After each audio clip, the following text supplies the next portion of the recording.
अस्सलाम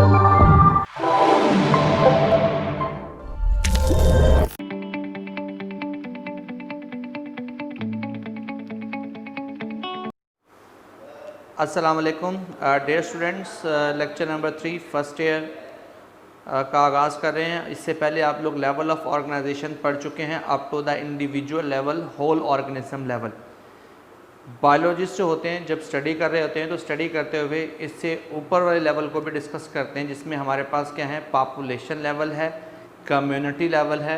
इनको डिस्कस करने के बाद वो एज अ होल इसको बायोमास के तौर पर भी डिस्कस करते हैं। फिर हम लोग थोड़ा सा डिस्कस करेंगे लिविंग वर्ल्ड इन स्पेस, और लास्ट में हमारा जो टॉपिक होगा वो होगा फाइलेटिक लिनेज, किस तरह से एक सीरीज़ बनी है। तो आइए स्टूडेंट्स देखते हैं कि क्या है हमारे पास आज के लिए। Population, a population is a group of living organism of the same species, जो क्या है, लोकेटेड हैं in a same place at a same time.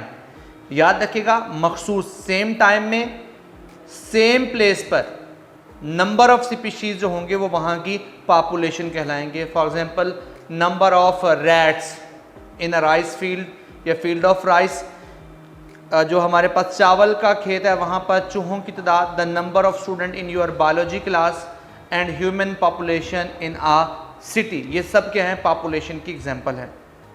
Population जो है एक हायर लेवल है ऑफ बायोलॉजिकल ऑर्गेनाइजेशन का देन ऑर्गेनिज्म। अब यहाँ पर क्या होता है, group of organism same species को इन्वॉल्व करते हुए हम लोग डिस्कस करते हैं। अब ज़ाहिर बात है कि अगर बहुत सारी पॉपुलेशन एक साथ हैं तो उनके एट्रीब्यूट्स भी हैं, खसूसियत हैं, वो स्पेसिफिक खसूसियत जो पॉपुलेशन से मुतल्लिक होती हैं उनको आप लोग क्या करते हैं, हमारे पास क्या है, एडजस्ट करते हैं। जब एक ही जगह रहते हैं तो वो कौन कौन से एट्रीब्यूट हैं जो पॉपुलेशन के अंदर डिस्कस किए जाते हैं। इंपॉर्टेंट शॉर्ट क्वेश्चन भी है। पॉपुलेशन के सबसे पहला जो एट्रीब्यूट है वो जीन फ्रीक्वेंसी है, जीन का फ्लो है, एज डिस्ट्रीब्यूशन है, पॉपुलेशन डेंसिटी है और पॉपुलेशन प्रेशर है। यानी पॉपुलेशन लेवल के अंदर इन सब एट्रीब्यूट्स को भी क्या किया जाता है, स्टडी किया जाता है। नेक्स्ट हमारे पास जो लेवल है वो है कम्युनिटी, क्योंकि पॉपुलेशन के बाद ऑटोमेटिकली कम्युनिटी लेवल बनता है, और पॉपुलेशंस ऑफ डिफरेंट स्पीशीज, जिसमें प्लांट भी शामिल होंगे और एनिमल भी शामिल होंगे, दोनों को शामिल करने के बाद यहाँ याद रखना है कि सेम हैबिटेट में, यानी कोई एक ही जगह हो, किसी एक जगह जंगल में, किसी एक जगह पाउंड में, किसी एक दरख्त में, ये हैबिटेट सेम होना चाहिए। Population of different species, plant और एनिमल दोनों की living in the same habitat form a community. Community are the dynamic collection of organism. देखिए, एक दरख्त पर एक परिंदे नहीं होते बल्कि छोटे इंसेक्ट्स भी होते हैं, और एक ही किस्म के परिंदे नहीं होते, डिफरेंट किस्म के परिंदे होते हैं। तो हर टाइप के परिंदे अलग अलग पॉपुलेशन, और पॉपुलेशन एक ही हैबिटेट में इकट्ठे हो रहे हैं, तो हमारे पास वो क्या है, डायनामिक कम्युनिटी है। हाँ, यहाँ पर डायनामिक होने का मतलब ये है कि किसी पॉपुलेशन की जो मिकदार है, जो तादाद है, वो बढ़ भी सकती है और कम भी हो सकती है। Dynamic collection of organism in which one population may increase and other may decrease due to the fluctuation in a biotic factor की वजह से कोई भी fluctuation हो सकता है। Some communities are complex and well interrelated, आपस में जुड़ी होती हैं। Other communities में भी तो simple, कुछ complex भी होती हैं, कुछ simple भी होती हैं। तो हम लोग फॉरेस्ट की हम लोग कह सकते हैं कि हमारे पास क्या है, कॉम्प्लेक्स कम्युनिटी है, जबकि हमारे पास जो एक सिंपल जो प्लॉन्ड हो गया या हमारे पास एक दरख्त हो गया वो सिंपल कम्युनिटी में आता है।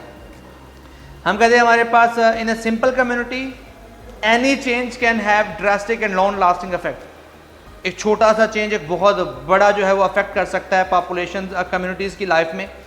The organism interaction can take many shapes, it may be, यानी एक पूरे लेवल में, कम्युनिटी लेवल में जो लिविंग ऑर्गेनिज्म है उनका आपस में जो इंटरेक्शन होता है वो प्रीडेशन का हो सकता है, पैरासाइटिज्म का हो सकता है, कॉमनसेलिज्म का होता है, म्यूचुअलिज्म का होता है, और कंपटीशन का हो सकता है। जब एक ख़ास इन्वायरमेंट में लिविंग ऑर्गेनिज्म रह रहे हों तो उनका आपस में जो भी रिलेशन होगा वो इनमें से कोई एक रिलेशन हो सकता है। फिर हमारे पास है जो इस वक्त का ओवरऑल लिविंग वर्ल्ड है वो किस चीज़ से बना हुआ है। याद रखिएगा स्टूडेंट्स, जो हमारे पास living world in space, living world of today is enormous in size, इतना बड़ा है कि हम इसको काउंट नहीं कर सकते हैं। इट हैज़ बीन रीप्रोड्यूसिंग, बार बार चीज़ें बन भी रही हैं और इवॉल्विंग, निकल भी रही हैं, सिंस तब से the time of its origin on this planet, जब से इस प्लैनेट का जो हमारे पास ओरिजिन हुआ है तब से चीज़ें नई पैदा भी हो रही हैं, या पैदा होने वाली चीज़ों से फिर नई चीज़ें इवॉल्व भी हो रही हैं एवोल्यूशन से। Today almost all part of the world abundant in living organism. Abounds का मतलब वहाँ पर क्या हो गया, वो बहुत बड़ी मिकदार में वो वहाँ पर बन चुका है, तकरीबन लिविंग ऑर्गेनिज्म ज़मीन के हर हिस्से में है। The distribution of organism in a space can be study through the बायोमी। बायोमी क्या चीज़ है? बायोमी एक लार्ज रीजनल कम्युनिटी है जो प्रीमियरली डिटरमाइन की जाती है किसी इलाके के क्लाइमेट के हिसाब से। तो लार्ज रीजनल कम्युनिटी जो प्रीमियरली डिटरमाइन की जाए किसी इलाके के क्लाइमेट से, वो वहाँ का बायोमी कहलाता है। It has been found that the major type of plant determine the other kind of plant and animal, यानी जो मेजर टाइप ऑफ प्लांट होते हैं वो अपने से छोटे वाले प्लांट या अपने से मिलते जुलते और प्लांट्स की काइंड को डिटरमाइन करते हैं। These biomi have therefore been named after the type of major plant, यानी इसी बायोमिक से लेके मेजर प्लांट जो हैं वो माइनर प्लांट्स को बनाते हैं और इससे पूरे का पूरा क्या होता है, इकोसिस्टम का पूरे फीचर्स बनते हैं। तो ये इकोलॉजी का जब चैप्टर आया करेगा उसमें आप लोग डिस्कस करेंगे इसके मेजर फीचर ऑफ इकोसिस्टम को। लिविंग वर्ल्ड इन टाइम, यानी मौजूदा वक्त, मौजूदा जो हमारे पास टाइम पीरियड है, इरा है, वो क्या है, किस तरह से इरा जो है वो बने हैं, इनको सीखते हैं। Since the time of origin of life on this planet, जब से इस प्लैनेट पर जिंदगी है उस वक्त से various organism were evolved and dominated this planet during various period of geological time chart. Geological time chart के दौरान बहुत सारे वेरियस पीरियड ऑफ टाइम जो होते हैं हमारे पास, इसमें जो है वो चीज़ें आती रही हैं, डोमिनेट भी होती रही हैं और इस ऐसे भी होती रही हैं। This has been found by the evidence obtained from the discovery and study of fossils, which allow the biologists to place organism in a time sequence. अब जो भी हमें क्या मिले हैं, फॉसिल्स का रिकॉर्ड मिला है, इसने क्या किया है, जो बायोलॉजिस्ट हैं उन्हें ऑर्गेनिज्म को टाइम सीक्वेंस में हमारे पास एडजस्ट करने में मदद दी है।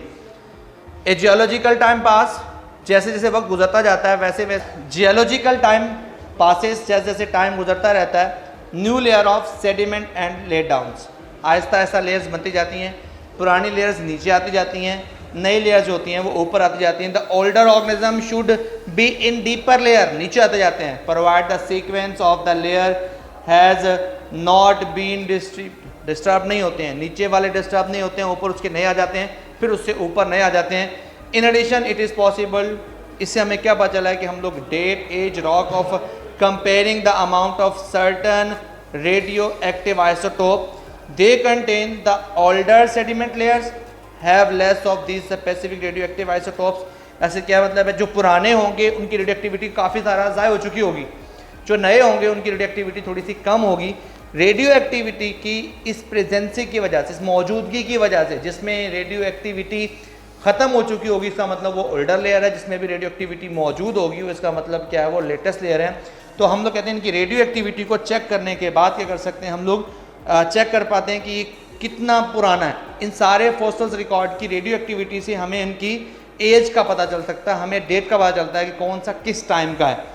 The older sediment layer have the less of this specific radioactive isotope than the younger layer.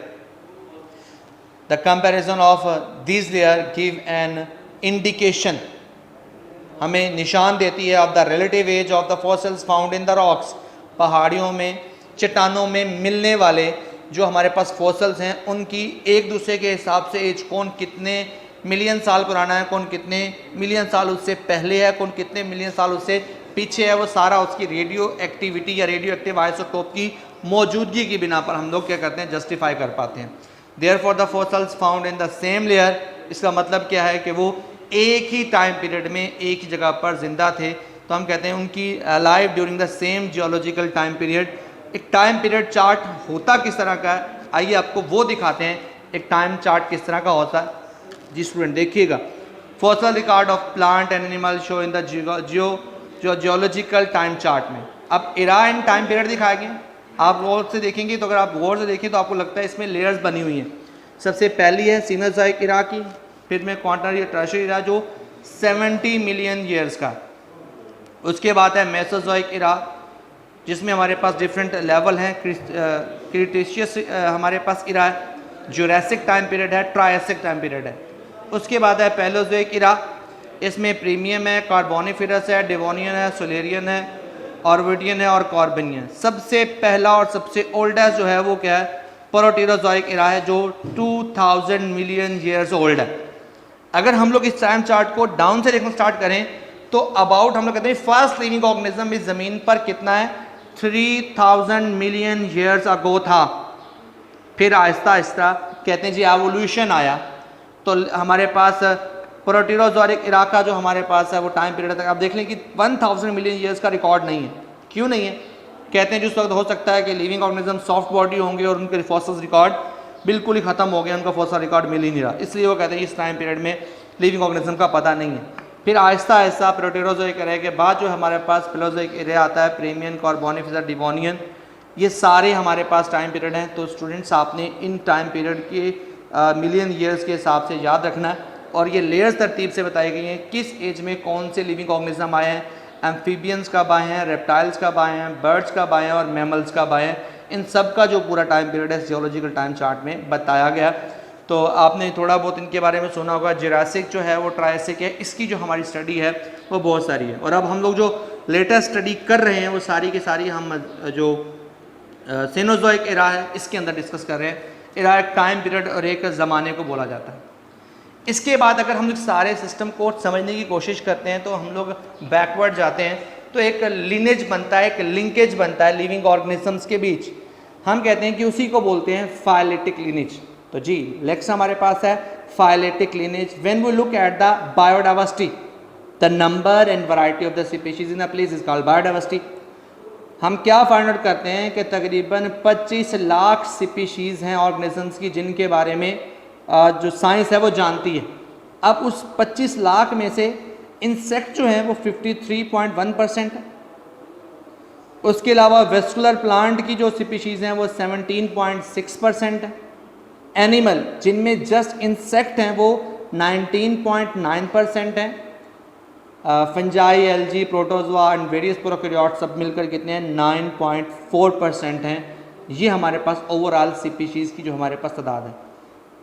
एक अंदाजे के मुताबिक कहा जाता है कि 5 से लेके 30 मिलियन तक स्पीशीज़ हो सकती हैं, लेकिन अभी हम सिर्फ जानते कितने के बारे में हैं, 2.5 मिलियन से मुतालिक। This list is far from being completed, अभी मुकम्मल नहीं है, बहुत दूर है कंप्लीट होने से। Various careful estimate put the total number of species between, कहाँ तक मैंने बताया 5 से लेके 30 मिलियन तक एस्टीमेट है कि लिविंग ऑर्गेनिजम्स होंगे, लेकिन अभी तक आउट ऑफ दीज हम कितना जानते हैं, 2.5 मिलियन स्पीशीज़ से मुतालिक हम लोग आइडेंटिफाई कर पाए। The life today has come into existence through the phyletic lineage. यही हमारा टॉपिक, इंपॉर्टेंट शॉर्ट क्वेश्चन है, एग्जामिनर का सबसे फेवरेट क्वेश्चन है कि व्हाट इज़ फाइलेटिक लिनेज और किस तरीके से एवोल्यूशनरी पॉपुलेशंस के लिविंग ऑर्गेनिज्म रिमोट पास में एडजस्ट हुए हैं, सारे सिस्टम को बताएं। तो ये की बात है फाइलेटिक लिनेज जो हम डिस्कस करते हैं।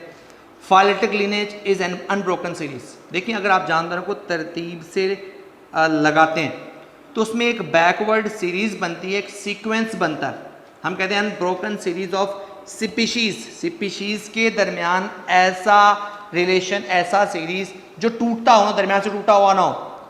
अरेंज करें एंसेस्टर को डिसेंडेंट्स तक, यानी अबाऊ अजदाद को उनकी नस्लों के साथ एक ख़ास सीक्वेंस में तरतीब दें। तो हम कहते हैं sequence which each later species, हर बाद में आने वाली स्पीशीज़ हैविंग इवॉल्व्ड, जो निकली है from one that immediately produced it, यानी आगे वाले से पैदा होकर उससे नीचे वाली स्पीशीज़ निकली है, उससे फिर अगली स्पीशीज़ निकलेगी। अगर इस तरतीब से जानदारों को तरतीब लगा देंगे तो ये अरेंजमेंट, ये एवॉल्विंग ऑफ पॉपुलेशन का जो लिंकेज है, इस लिंकेज को आप लोग बोलेंगे phyletic lineage.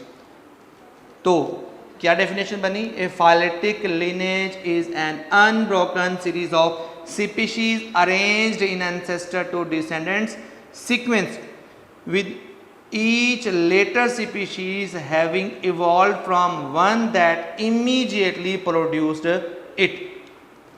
If we had a complete record of the history of life on this planet, मैंने जैसे बताया था कि बहुत सारे रिकॉर्ड है, लेकिन बहुत सारे रिकॉर्ड दरमियान में से मिस भी है, तो हम ऑटोमेटिकली क्या कर सकते हैं, इस रिकॉर्ड को मेंटेन करते हुए फाइलेटिक लिनिएज के ज़रिए हम उस वक्त की अर्ली लाइफ में वापस जा सकते हैं, क्योंकि रिकॉर्ड ही नहीं है. We lack that record because many soft body organism of the past had not left their preserved record as a fossil. तो इस वजह से हम लोग फाइलेटिक लिनिएज को उस तरह से नहीं बना सकते हैं, लेकिन जितना एक बना सकते हैं उतना बनाकर हमें अंदाज़ा है कि ओरिजिन ऑफ स्पीशीज़ जो है वो तकरीबन एक ही है. पूरी लाइफ जो है वो 3000 मिलियन ईयर्स में जाके बनी है. फिर हम लोग कहते हैं जिसमें एवोल्यूशन जो है वो 2000 मिलियन ईयर्स में आया, और इस वक्त जो हमारे पास है जो मौजूदा एवोल्यूशन है वो 70 मिलियन साल पुराना है. तो जी स्टूडेंट्स, आज आपने जो बातें सीखी हैं इनको आप लोगों ने जो है वो अच्छी तरह से समझना भी है, इनको याद भी करना है. जो इंपॉर्टेंट क्वेश्चंस हैं वो फाइलेटिक लिनिएज वाला क्वेश्चन बहुत ज़्यादा इंपॉर्टेंट है एग्जाम. इसके अलावा बायोमी वाली जो डेफिनेशन है उसको ऑब्जेक्टिव में पूछा जाता है, और बार बार जो होता है वहाँ से शॉर्ट क्वेश्चन भी आता है कि व्हाट इज़ बायोमी. पॉपुलेशन की डेफिनेशन के साथ साथ आपने क्या करना है, उसका जो बाकी पोर्शन है वो जो एट्रीब्यूट्स वगैरह हैं वो भी आप लोगों ने करने हैं. नेक्स्ट लेक्चर के साथ मिलते हैं इंशाल्लाह. बहुत शुक्रिया.